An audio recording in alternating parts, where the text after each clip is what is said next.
We're going to help us take. Can teachers help? Because we want to show, the reason is this, we want to show this to the Australian High Commission in Yaoundé and the British Council.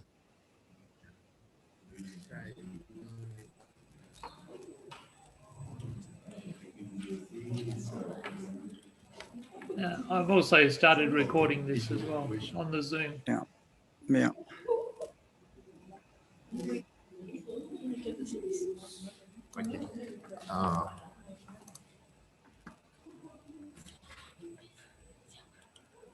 Okay. Okay. Can students see? I'm going to go back to introduce the Okay. whole program as if you are presenting it to the High Commission. You have to take it one step at a time, okay. like the brochure you did. Introduce yourself about exactly like what we discussed before. And you can stop and ask questions to them or ask questions to Miro so that it becomes a group presentation. It's much easier for you. Okay. We're gonna go back to that. Okay. So, like I said, my name is Gabriel Zencha. I'm a fourth grade computer engineering student. I'm in the final year of my studies, and I've been working on a smart home project for more than 6 months, and I am still working on it because it's going to be my graduation project.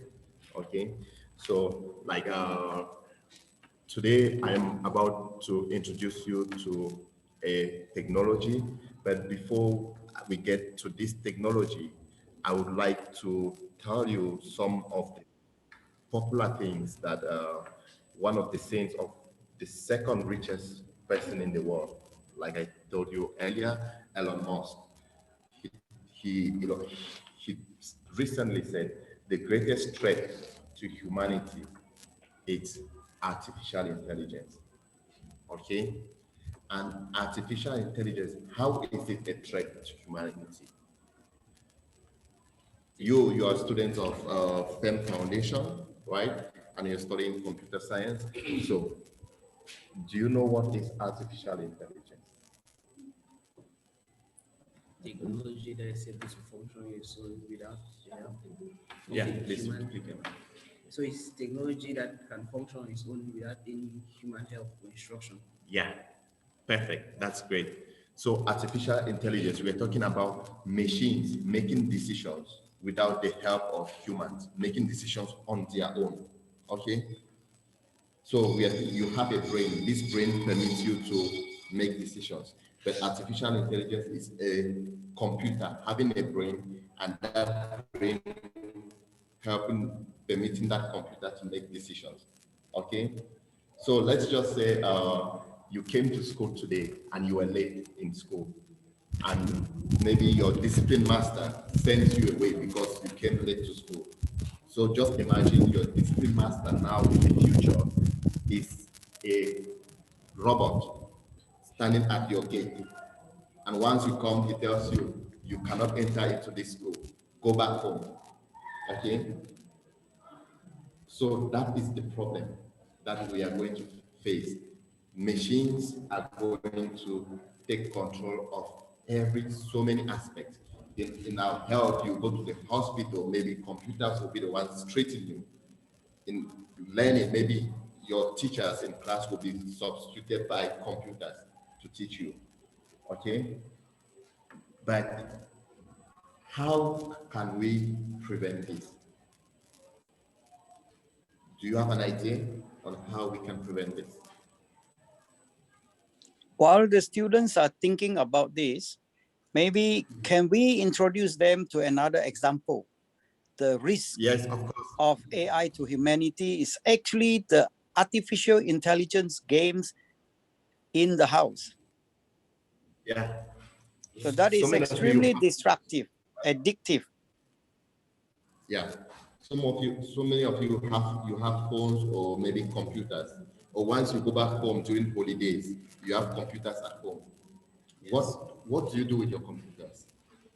Sometimes I try to write HTML pages. Okay. Sometimes you try to write HTML pages. That's a good example. But I'll tell you that right now, one of the highest industries making a lot of money in the world is the gaming industry. Okay? Do you know why they make a lot of money? Because the population is addicted to games. Okay? The population, everybody is addicted to games. I stayed with my father. At night, he sits, he's playing games. Once you speak to him, he doesn't listen because of games. All his mind is focused on games. Okay. With the pandemic situation, I will tell you that in the developed world, the rise in games, gaming has been on the rise. So we have students staying at home, not learning, not listening to their parents, okay, and just playing games all day. This has caused so many parents to I don't know if you know stress. So many parents are stressing Depression. because they have fights with their children, depression. They are depressed about what is happening. Is this the life of our child? Is this the life we want for the child? The life where you wake up and you're playing games all day. This is not what they want. Okay, that is an example of artificial intelligence working. Okay, why? Because they've made you get so much into the games that it is difficult for you to come out of it. Okay, but I'll tell you, artificial intelligence can also be used for your good. Okay? Yes. It can also be used for your good. So we are trying to show you how artificial intelligence can be used for social good. Okay?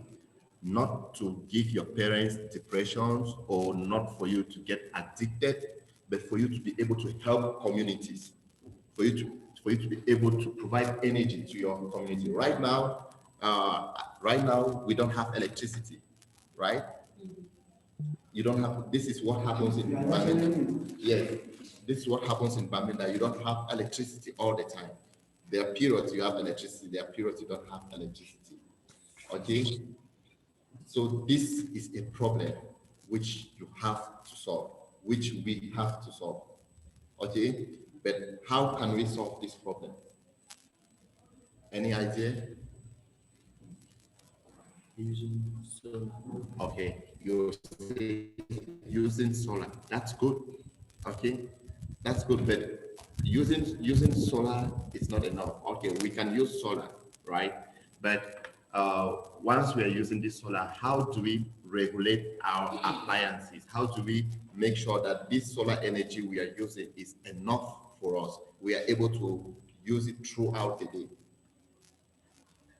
That's where you hear about microchip programming, okay?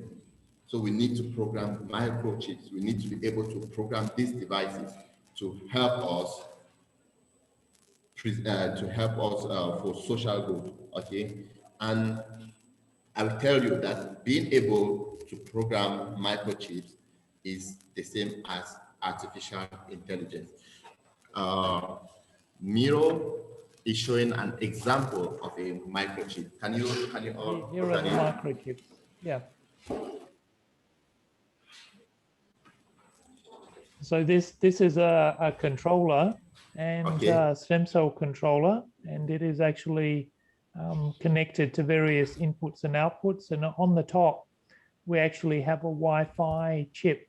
So this Wi-Fi chip is able to connect wirelessly into the network, into the local network, and then even onto the internet. So that means that this Wi-Fi chip can actually also host a control web page, which we developed. This control technology, IoT and AI, is called RunLink, and it is inside this Wi-Fi chip. Because it is inside the Wi-Fi chip, it can also then, the Wi-Fi chip can piggyback and control onto the controller. So it's like having a fly on an elephant. This can lift many things. So with the blue wire, it can even switch a relay box, which can then switch a lamp. Okay, so the blue wire is connected to a lamp. We have inputs such as light sensors and buzzers as well. So this is the microchip computer, and this is a Wi-Fi chip microchip computer as well. Okay, and I think that Gabriel will show you the control web page, which is inside this microchip. Okay. Do you have that open, Gabriel? Okay, thank you very much, Miro. So he has introduced you to a microchip, okay? He has shown you a microchip. And like I told you, my graduation project is about programming microcontrollers. And I have been working on such a project for 6 months, more than 6 months, okay? And today you're going to see something which I tried to achieve in these 6 months to program this microchip, and I had to write 600 lines of code.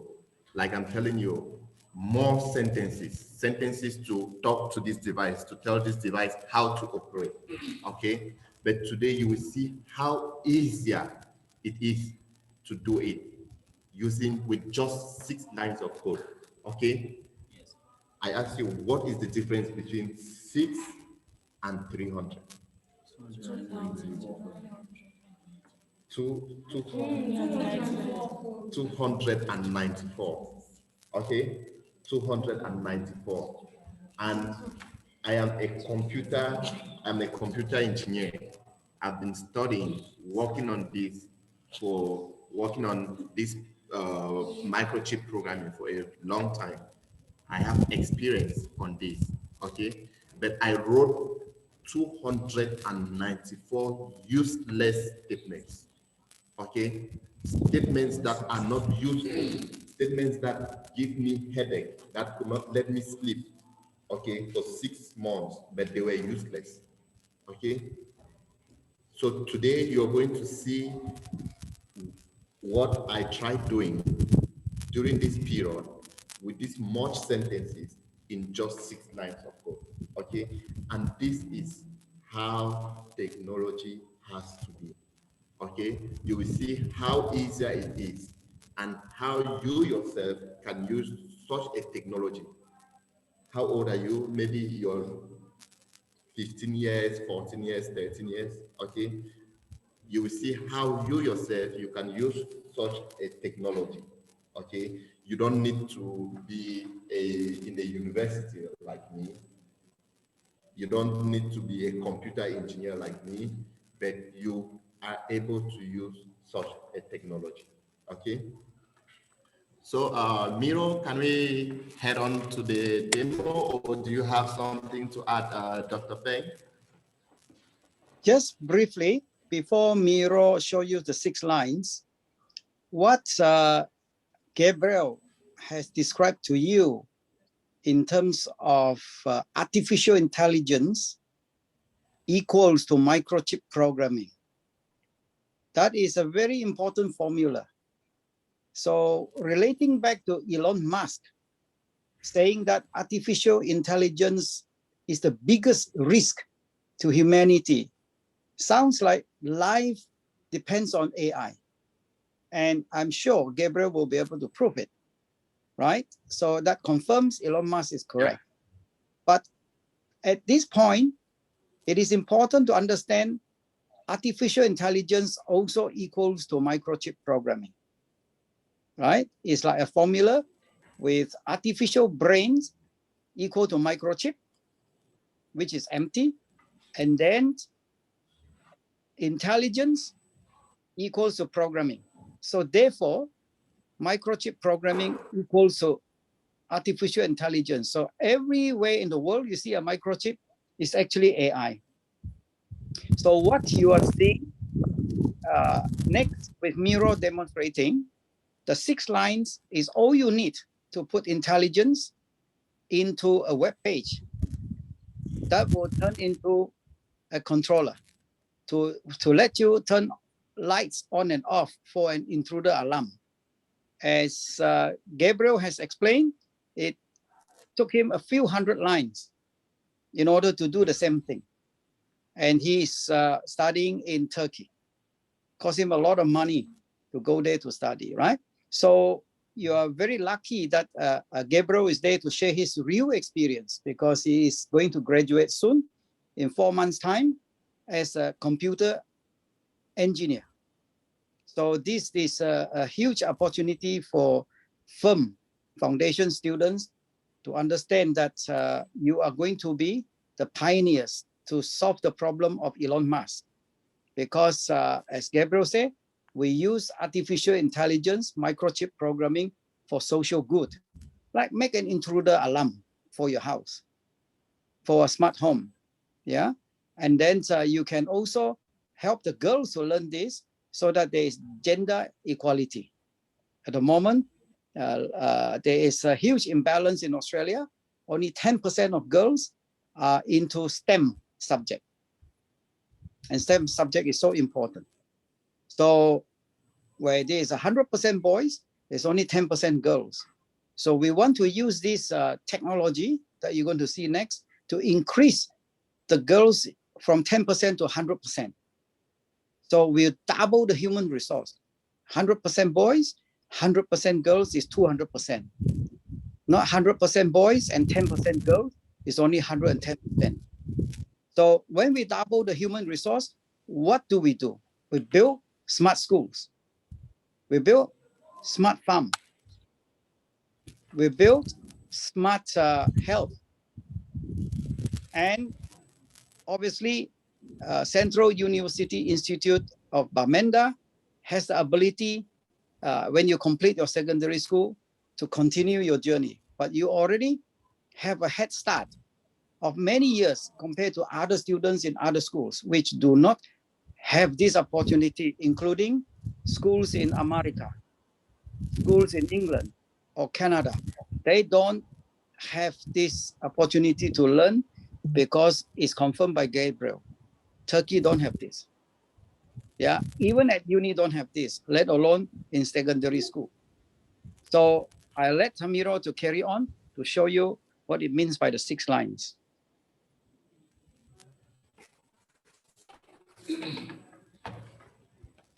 Okay, Miro, I guess we can go ahead.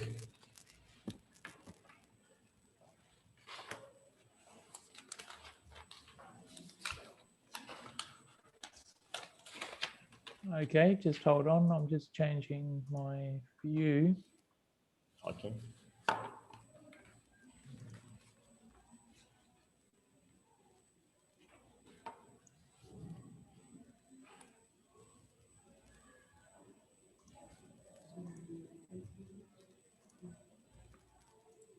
So for the student watching, what you are doing is reprogram the microchip in Australia. So from Cameroon, you can do that. This web page here, I have a copy, but actually the page that Gabriel has there is a page that is inside the Wi-Fi chip here in Australia. So Gabriel, you can see that page? Yeah, I am on the running page. Okay, that's fantastic. So like we said before, there's a blue wire over here, and the blue wire is connected to C4. You see there's all connectors here. The blue wire goes to a relay, which is a switch. So when it activates, it will switch the lamp. So it's connected to C4. So if you go to port, go across to C4 and then select the digital out, okay, digital out like that. Then on your screen, you will see a red button, okay, if there is a signal. Can you see a red off button on your side? Yes, we have the off button. Okay, so C4, that means that you have activated a signal here, but the signal is off at the moment. But you can check the signal, you can check the connection. So you can check whether it's actually connected to the relay box and to the lamp. So what I want you to do is just click on the off button and see if you can change the signal, make sure everything is connected okay. Okay, look at what happens. Okay, so you can see that everything is connected. So it's connected to the lamp. Okay. The lamp is. Did everyone see that? This lamp is here in Australia. The lamp is in Australia, but we switch on the lamp from Cameroon. Okay, I can switch it off.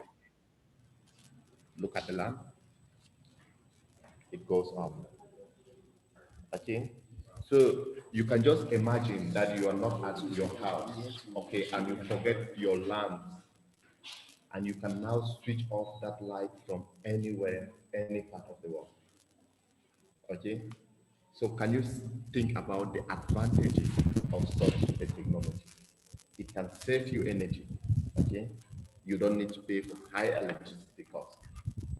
Okay, yeah. So let's go on, Miro. So it can be a lamp, but it can also be a fan, or it could even be a pump. Okay, so that you turn on the pump in your farm because it's the water is getting low, for example, on your crops. So many things you can do. It could even be a sprinkler system because you can see a fire coming to your house. Okay, and in fact, in Australia, that's already been used for remote switching of sprinkler systems to turn them on to save the house from the fire. So many things that can be used to turn on and off. So what I want you to do is next to the C4, I want you to type in the word lamp, L-A-M-P, lamp, so just next to C4, so that we have a name. When we have a name, that means that we can control the lamp from the code. Okay, we can use that lamp word in the code. This word here is then called technically a variable, and Gabriel knows all about variables in his code. Okay, and you know that in maths because it can change. On C7, I also have another device. It's actually a sensor. This sensor is reading the light level here. So from the light here, fluorescent lamps, which tend to flicker up and down a bit, it has a white wire going in, and this has a voltage 0 to 5 volts. This can then be converted inside the microchip to numbers, because the microchip is a digital computer. Digital means numbers, so it converts the analog signal into a digital number. And how we do that is we measure the analog signal, go to C7, and we select the analog in, and on your side, on the status, you should see the digital number. Do you see the numbers on that side under the status? Yes, we see the number. Can you see can you see this 227? It indicates the light intensity because we have a light sensor over there which functions as an input device. Okay, so it's like sending some information to the computer about the amount of light. Okay. So the number will be higher if there's more light and lower if there's less light. So how do we put more light on my table in Australia? Can you do it from Cameroon? How do we add more light? Any of the students know? They've just seen it. Okay. So with this technology, quite easy. Just add more light onto the table. For example, you have a lamp over there and there's not enough light on the table. Can you make sure that more light goes to the table? Is that possible? Can we do that from here? I think we just did something. Yes. What were we doing? We're switching on the lamp in Australia, right? So if we switch on that lamp, what will happen to light on the table? Right. It will increase, right? Yes. So you see that we are in Cameroon, that we can add more light to that table in Australia. Okay? Yes. And what about taking off light from the table? Is that possible? Yes.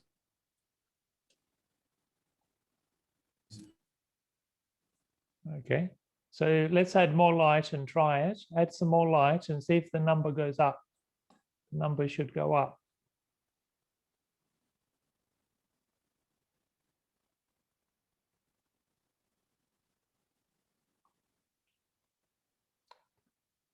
Are you still with us?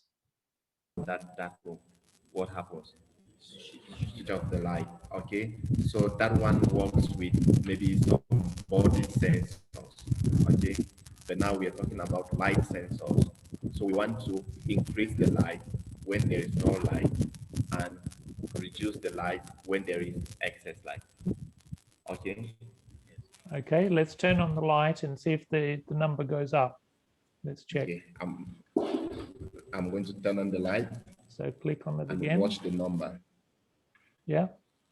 So did the number go up? What is the number now on the sensor? It increased, right? Yes. Because there was more light went to the table. Okay. Take note of the number again. I'm going to switch off the light and you see what happens. The number drops, right? Yes. Because less light has gone to the table. What if something happens Okay, here in Australia? Can you see it? Can you detect it in Cameroon? If I put my shadow on the sensor, what happens to the number? Reduces. Okay, if I cover it more, what number do you see now? 72. Okay, very good. And they then 72, a lesser number. If something moves away, then you can also detect it. So you can detect if there is less light. Okay, so the number goes down. And if there's more light, the number goes up. You can even use it to detect if someone is coming near the sensor, like a thief. Okay. So now you have a sensor which you can use to detect something. So you can use this, for example, if someone passes through that door, okay, that's the door of your classroom, okay, you can put a sensor there. Once someone passes there, the value will increase. Once someone is not there, the value reduces, okay? So it can help you to know if someone has passed there or not, or, okay? And exactly, smart, that's smart, and you can use it to make an alarm system, okay? Just with these sensors, that's very smart, okay? So now we're going to write next to C7, sensor. Put in the word sensor. Sensor, so type sensor.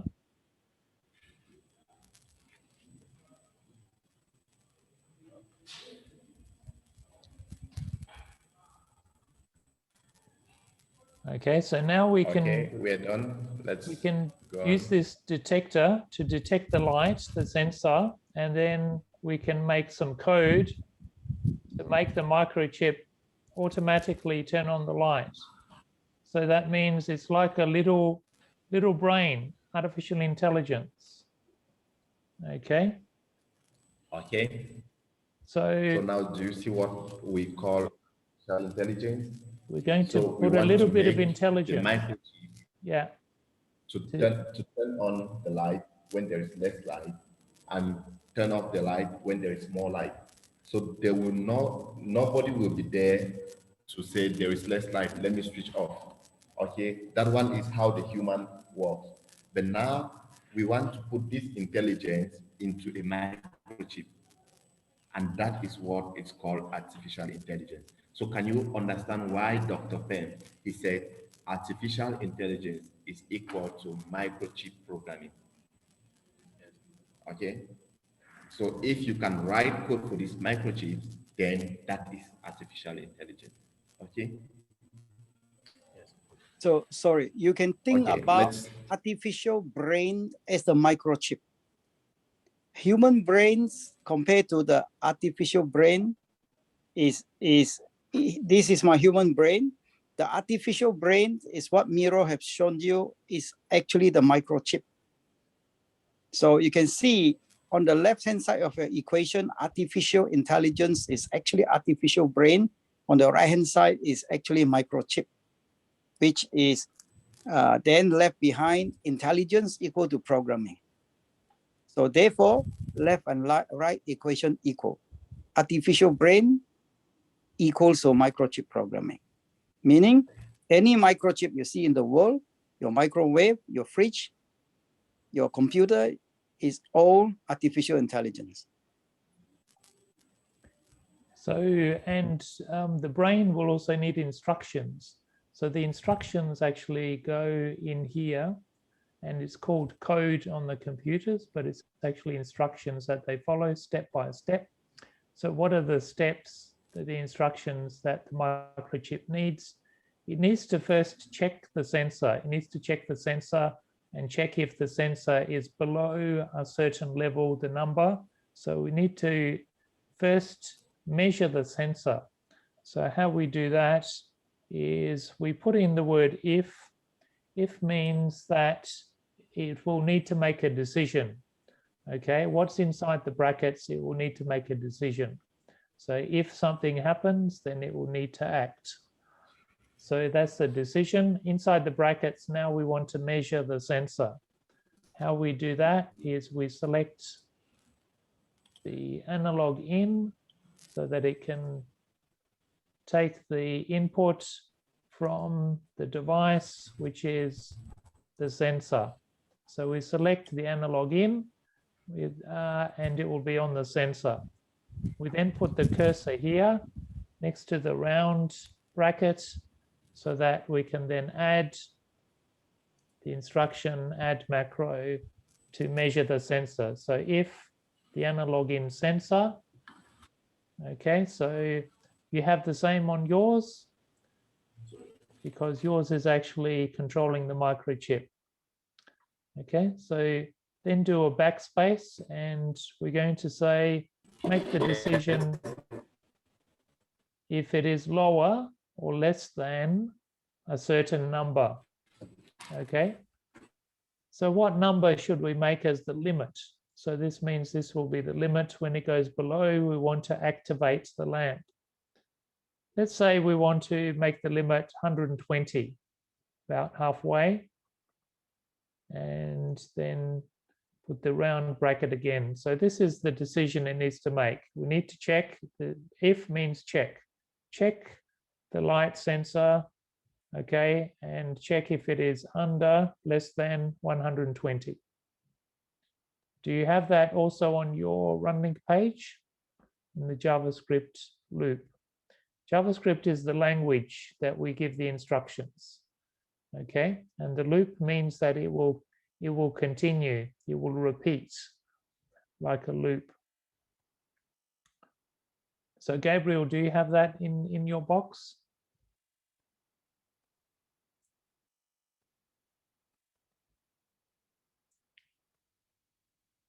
Hello, Gabriel.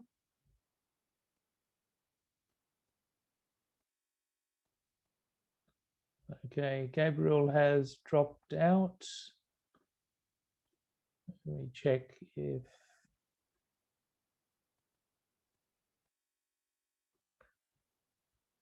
if he needs to rejoin the Zoom.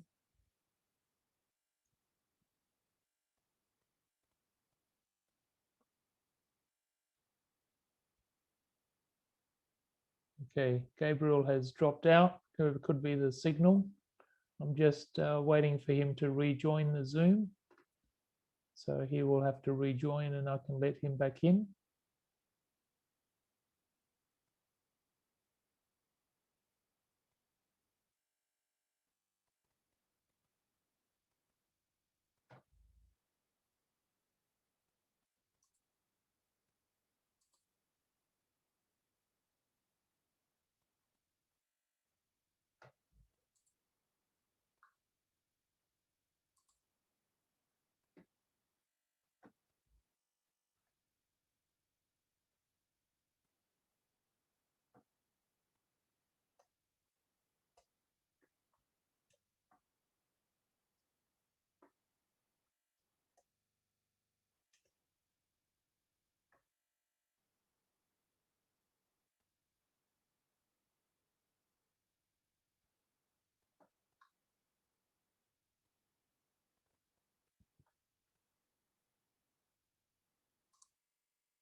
I got It looks disconnected like. from the internet.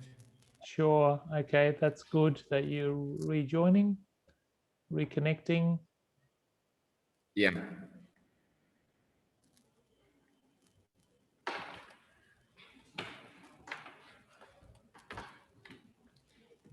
Okay, is your video also working? Yeah, so we can ride on. Yeah, we can continue. Okay. What you could Yeah. do Yes, we can continue. is just to make sure that everything is working okay on your side still. Yeah, everything is working Because okay. I already got the status active here. that's good. And I So can just that means you can still. I switch it on. Okay. And so the page is still yeah. working. When it reconnects, then it also reconnects to the chip automatically. So the page is working. That's good.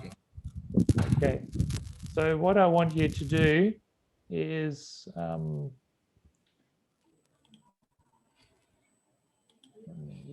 okay.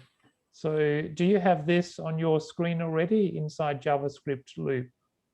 The decision to measure the light sensor less than 120. You have that already? Yes.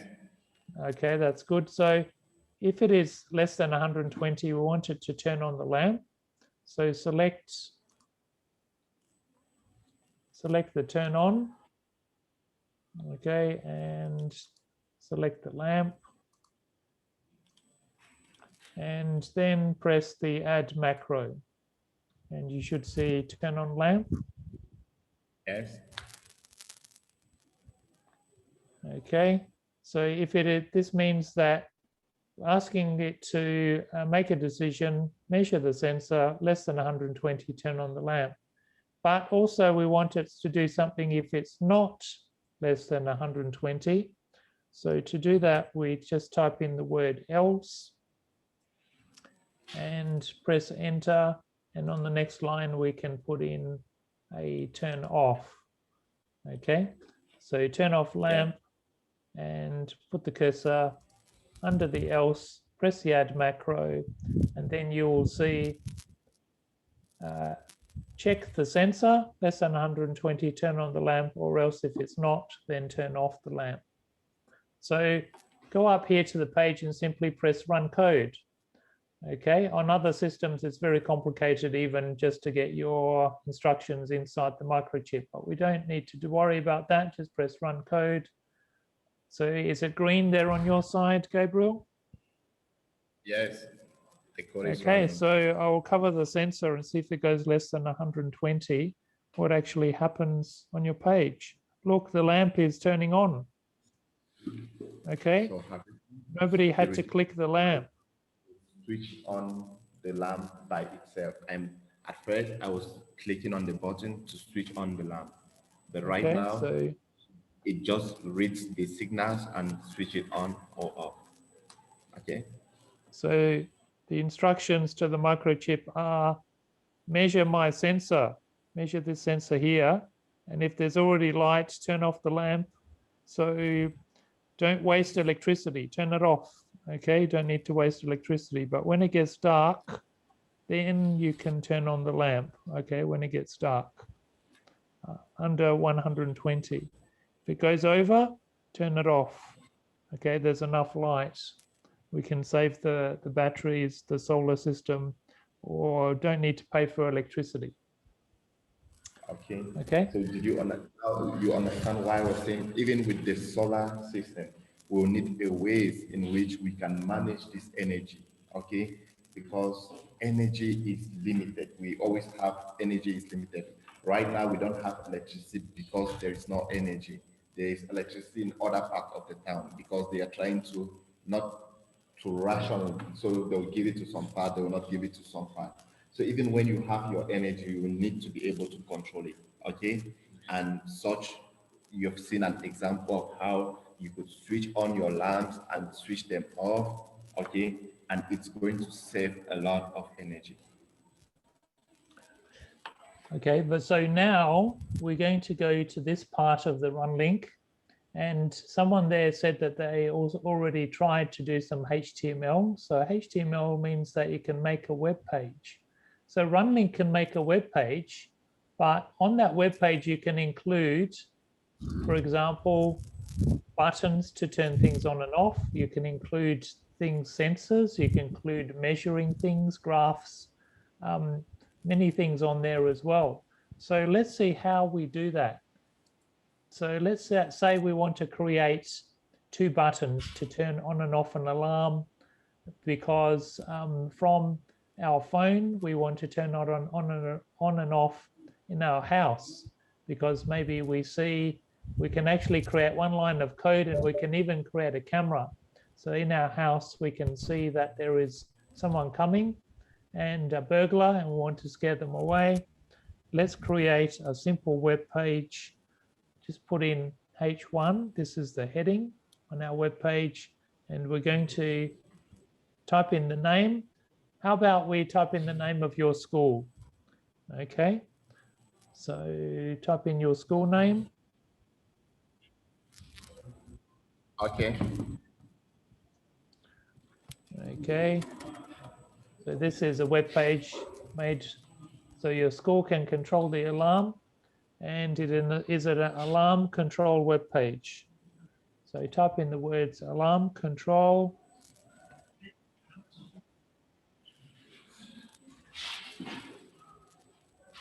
I'm just using one hand, control, have the right spelling. Okay. Web page. Okay. And then we have a /H1 at the end. Okay, so do we have that?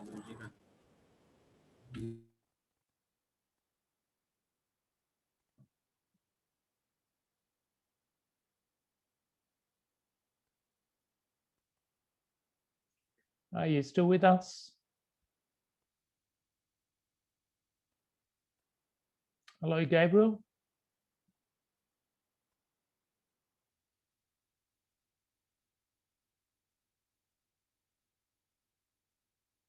Sometimes it's a bad connection. He has less than 8 minutes left in his battery. And there's no power over there. And so it's interrupted at the moment. I see. Okay.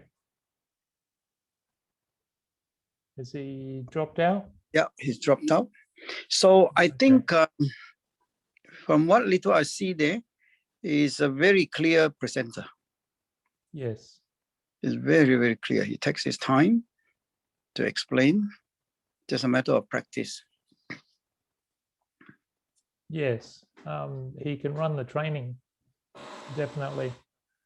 Run it on Zoom, or even better live, obviously. Get some idea whether Paula would be able to install the solar and the battery system to turn it into a smart school. Okay, should I stop the recording then? Yeah, for now. Okay.